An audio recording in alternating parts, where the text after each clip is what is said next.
of the main focuses in Demo Norway is to restore kelp forests. And kelp forests are highly important ecosystems because they serve as valuable feeding and nursing grounds for various fish and wildlife species all along the coast. In addition to that, they store and sequester a large amount of carbon, acting as a carbon sink globally. However, a large proportion of this kelp forest has vanished the last 50 years, mainly due to overgrazing by sea urchins. And it's incredible to see how big areas are affected by this and how it has been changed from a really rich community of life to almost like a barren desert. Kelp Forest Restoration involves all active efforts that results in the return of kelp forest and its associated biodiversity in areas where it has been existing previously. In Karlsøy municipality, we're working on restoring kelp forest on 2 different timescales. For fast, but maybe mostly short-term recovery, we're looking at options for removing the sea urchins on a large scale. And this might be possible if we succeed to develop a value chain. We're exploring options for how to harvest the sea urchin on the seafloor, all the way to selling the urchin as a commercial product to restaurants. It might even also be used as a fertilizer for agricultural purposes.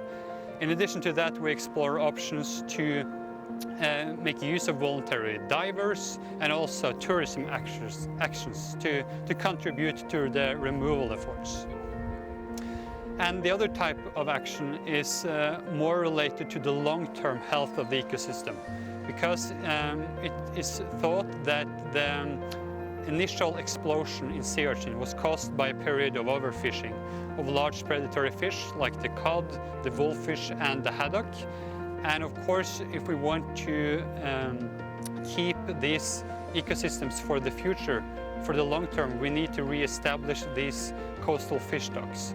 So here we have been exploring different options together with local fishermen and one suggestion so far is to make use of protection zones to pick certain areas where we say that, okay, in these areas it's not allowed to fish for the wolffish, and if you catch one, you need to release it. And luckily, the wolffish especially can handle the catch and release practice very good with a very high survival rate. So in combination, we believe that these 2 types of actions, the short-term removal of sea urchins combined with the long-term regeneration of fish stocks, can in total be very good methods to re-establish the kelp forest fast, but also for the long term.